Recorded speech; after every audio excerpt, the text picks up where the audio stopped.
Upon glancing at my phone, I noticed a staggering 13 missed calls, all originating from my persistent mother-in-law, Martha. Not again, I thought to myself. Just as I was contemplating this influx of calls, my phone vibrated once more. Answering the call, I was met with Martha's angered voice demanding, "Excuse me, isn't the allowance for this month $3,000 due?" "Excuse me?" I responded, trying to keep my composure. "Send the allowance. This month's payment hasn't been deposited yet." Martha raged on, completely indifferent to my circumstances and solely fixated on her own desires. Fed up with her lack of consideration, even in challenging situations, I reluctantly resorted to my last option. Pulling myself together, I blurted out, "Your son has passed away, so I can no longer send the allowance. My name is Jennifer Smith, 32 years old. I'm a busy working woman at a major financial firm and also a housewife." Reflecting on my past, I reminisced about meeting my beloved husband Mark 2 years ago. We connected through our shared hobbies, and our relationship blossomed quickly. Despite encountering no major quarrels, a significant issue arose in the form of Martha, my mother-in-law. Mark's father had passed away a few years ago, leaving Martha as his sole family. The trouble began when I visited Martha's home to introduce myself before our wedding. Martha greeted me with a displeased expression, remarking, "So, you're Mark's fiancée, huh?" "Yes, my name is Jennifer Miller." To my astonishment, she continued, "You're a rather plain girl. I wonder what Mark sees in you." Uncertain if she was joking or being serious, I was left in shock. Mark, noticing my discomfort, confronted his mother. "Hey, Mom, what's with the sudden harsh words? How can you say such things to the person I chose?" Martha responded, "I'm just trying to choose a suitable woman for you." An argument unfolded between mother and son, leaving the air heavy with tension during my first meeting with Martha. I found myself unable to intervene, even though the atmosphere remained awkward. Eventually, we managed to convey our intention to marry. As we were leaving, Martha called out to Mark, sounding somewhat disgruntled. "Mark, can I have a word? You're going to keep that promise after you get married, right?" "What promise?" Mark inquired. "You know, about the allowance." "Ah, that. Yes, I'll be sure to take care of that." "Can we not discuss it here, please?" Mark replied. While leaving, the tension between my husband and his mother lingered, and the air was thick with discomfort. In the car on the way home, I brought up the conversation Mark had with his mom. "Hey, Mark, about the conversation you had with your mom as we were leaving." "Yeah, I should have told you about it, Jennifer. I heard something about an allowance. After my dad passed away, I've been sending money to my mom every month." "How much?" I asked. $2,000. $2,000. I couldn't help but raise my voice in surprise. Mark sighed deeply and explained, "Actually, my mom has a debt from a casino a long time ago. She's still paying it off, and because her health isn't great these days, she spends a lot of time at home. But she still needs money to live on, right?" "But $2,000? Isn't that a bit too much? If I try to lower the amount, she keeps calling me over and over. And no matter what, a mother is still a mother. I worry about her living alone," Mark reasoned. I understood that Mark was genuinely devoted to his mother. Since his father passed away, Martha had been the only family he had left. Regardless of her character, she was still his beloved mother. 2 months after our wedding, during my lunch break, I received a call from Martha on my smartphone. When I answered, she began to speak in a cheerful tone. "Jennifer, long time no see. Can we chat for a bit?" "Yes. What can I do for you?" I asked. "Well, I was hoping you could start sending me money," Martha said. I was taken aback and struggled to find words. However, Martha seemed excited to continue the conversation. "You mentioned before that you're working for a financial company, right? That means you have a good salary, doesn't it?" "Not exactly." "What, are you lying to avoid giving me money?" "That's not what I mean," I replied. "Then what is it?"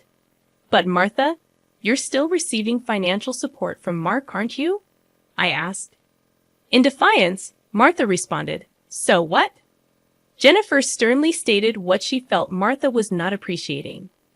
Martha, receiving $2,000 in monthly support is a big deal, and yet you're asking for more.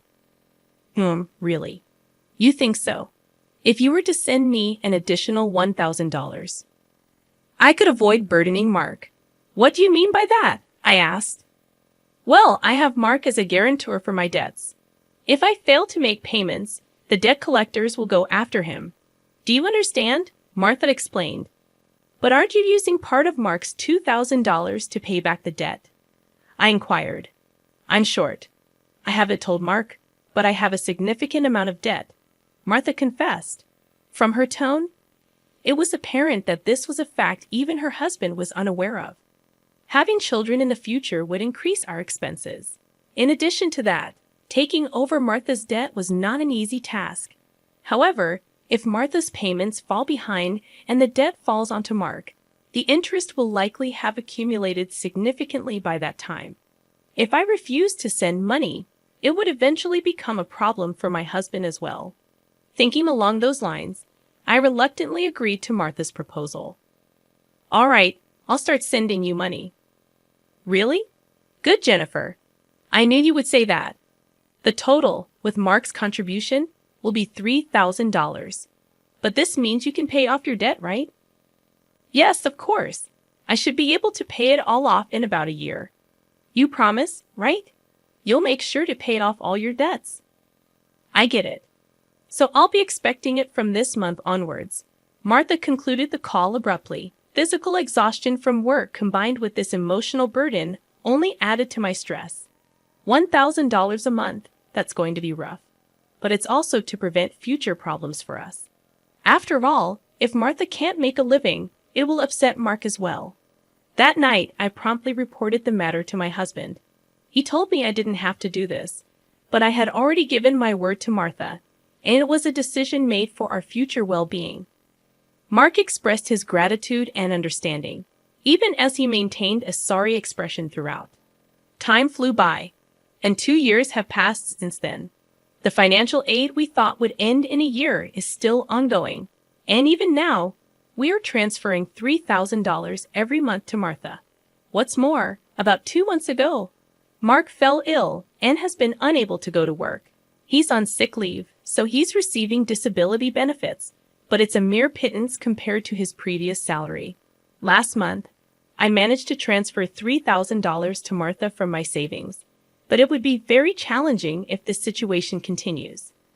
Unbelievably, Martha has not once come to visit her sick son. We have informed her of his hospitalization, but she doesn't show up to see him and only contacts me to ask, "You're still sending the money, right?" I was so furious that I decided to address the issue with Mark. Mark, listen, don't you think it's wrong that Martha is only concerned about money, even though you're in such a state? We need to think seriously about what to do going forward. Yeah, I've been thinking the same thing. I don't want to put more strain on you, Jennifer. This month, too, she's been bombarding me with calls and messages, asking if we've sent the money yet. Are you serious?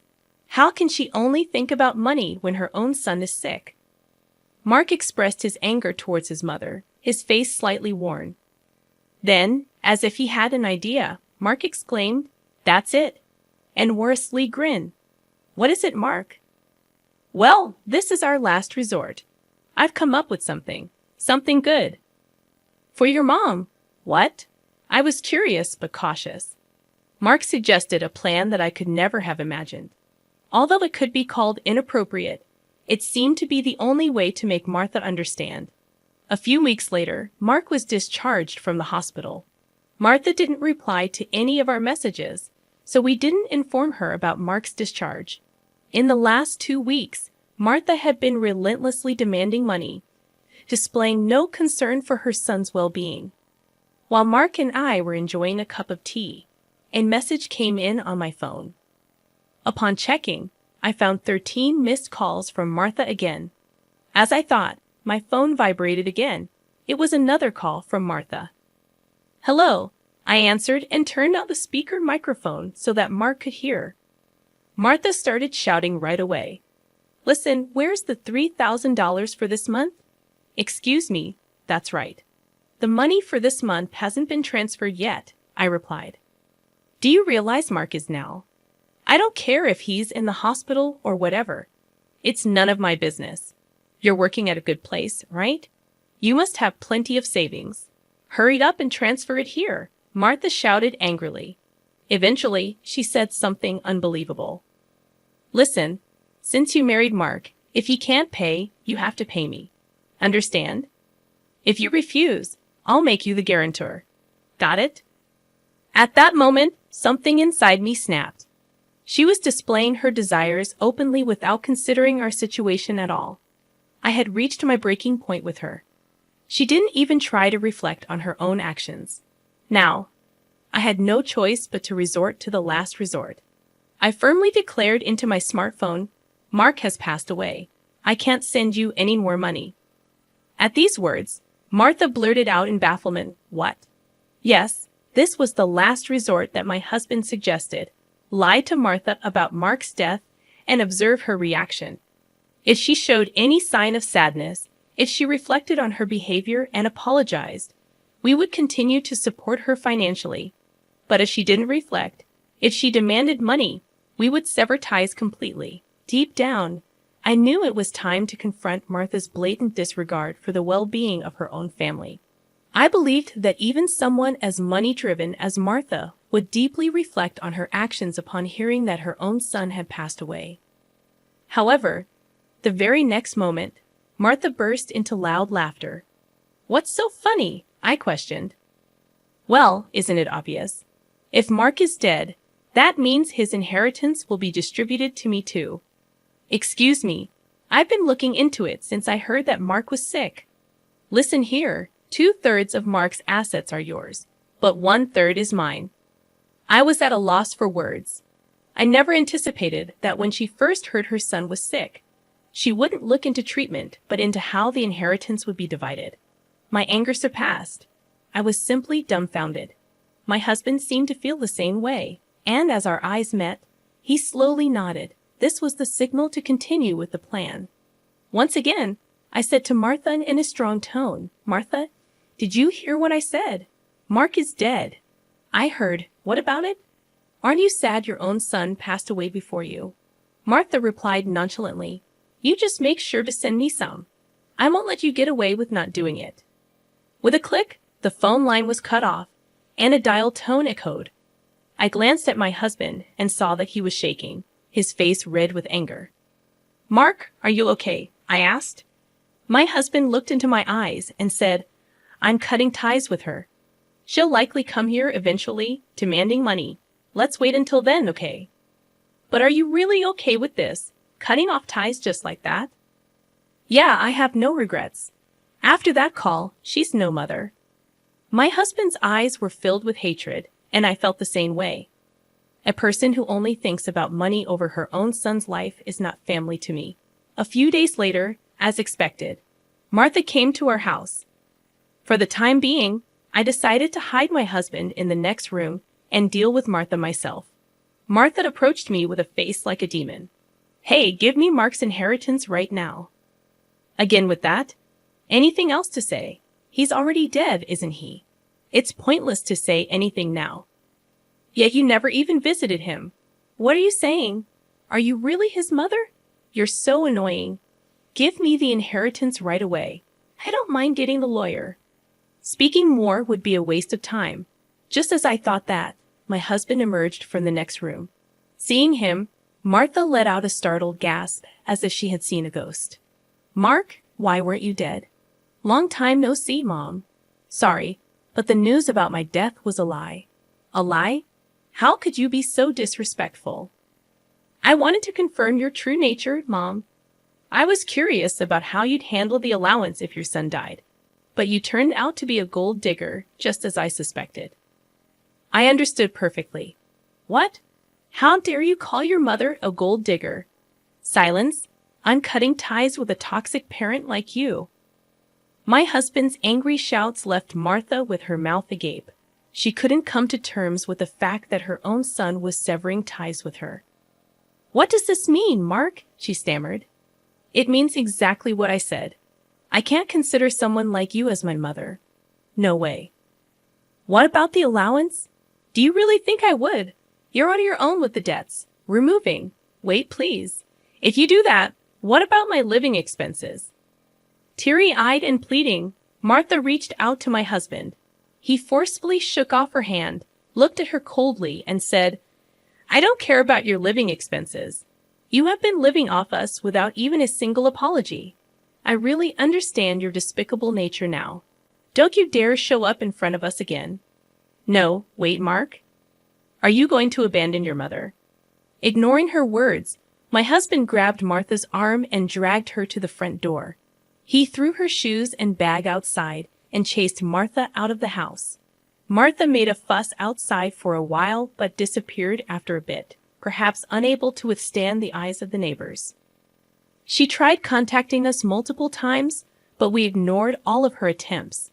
We set Martha's number to be automatically rejected, and we finished moving. Regarding the matter of co-signing for the debts, it became invalid since Martha had made Mark the co-signer without his consent, and therefore he was not responsible.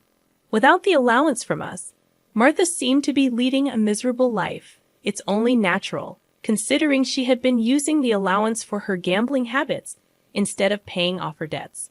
She still had a mountain of debts and was chased by debt collectors every day. Unable to gamble anymore, she seems to be working from dawn to dusk. For the foreseeable future, it's unlikely that she will be able to pay off her debts completely. She will have to keep working until she is unable to move. This is entirely her own doing. As for us, we are spending fulfilling days in our new home. My husband's condition has stabilized, and he has returned to work. After some time, there's a new life growing in my belly. We're going to have an additional member in our family next year. From now on, we want to spend happy days as a family of 3.